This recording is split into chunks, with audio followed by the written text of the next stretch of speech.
श्रीगुरुभ्यो नमः। ओं नमो भगवते वासुदेवाय। ओं श्रीकृष्णाय परब्रह्मणे नमः।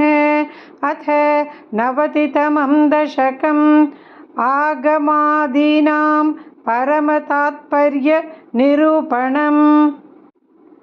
वृकभृगुमुनिमोहिन् यम्बरीषादिवृत्तेष्वहि तव हि महत्त्वं सर्वशर्वादिजयित्रम्।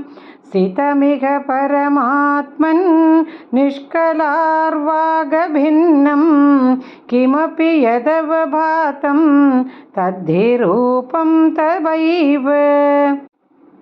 मूर्तिस्त्रयेश्वर सदाशिव पञ्चकं यते प्राहुः परात्मवपुरेव सदाशिवोऽस्मिन्। तत्रैश्वरस्तु स विकुण्ठपदस्त्वमेव त्रिस्त्वं पुनर्भजसि सत्यपदे त्रिभागे। तत्रापि सात्विकतनुं तव विष्णुमाहुः धाता तु सत्त्वविरलो रजसैव पूर्णः। सत्त्वोत्कटत्वमपि चास्ति तमो विकारचेष्टाधिकं च तव शङ्करनाम्नि मूर्तौ। तं च त्रिमूर्त्यतिगतं परपुरुषं त्वां सर्वात्मनापि खलु सर्वमयत्वहेतोः।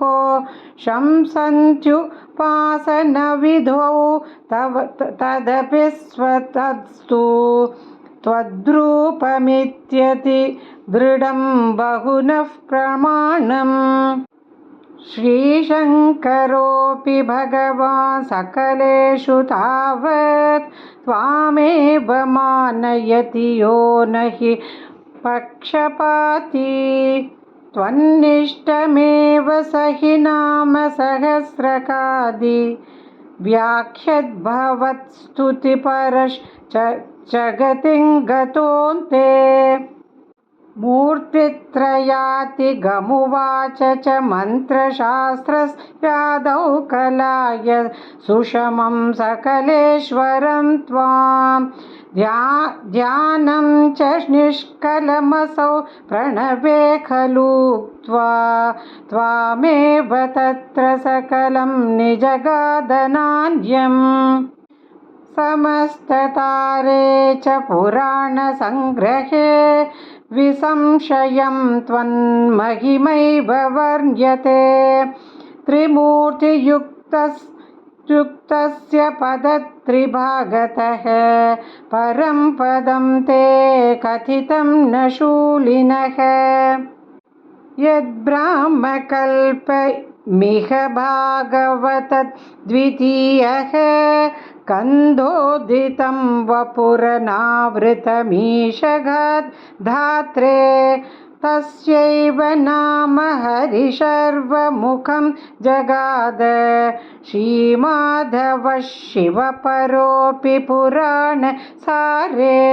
ये स्वप्रकृत्यनुगुणा गिरिशं भजन्ते तेषां फलं हि दृढयैव तदीयभक्त्या।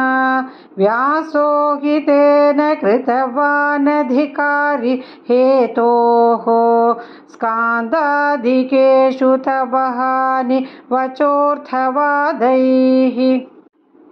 भूतार्थकीर्तिरनुवादविरुद्धवादौ त्रेधार्थवादगतयः खलु रोचनार्थाः। स्कान्दादिकेषु भगवोऽत्र निरुद्धवादाः त्वत्तामसत्त्वपरिभूत्युपशिक्षणार्ध्याः। यत्किञ्चिदप्यविदुषापि विभो मयोक्तं तन्मन्त्रशास्त्रवचनाद्यभिदृष्टमेव। व्यासोक्तिसारमय भागवतोपगीत क्लेशान् विधूय कुरु भक्तिभरं परात्मन्। नारायणाखिलगुरो भगवन्नमस्ते। नारायणाखिलगुरो भगवन्नमस्ते।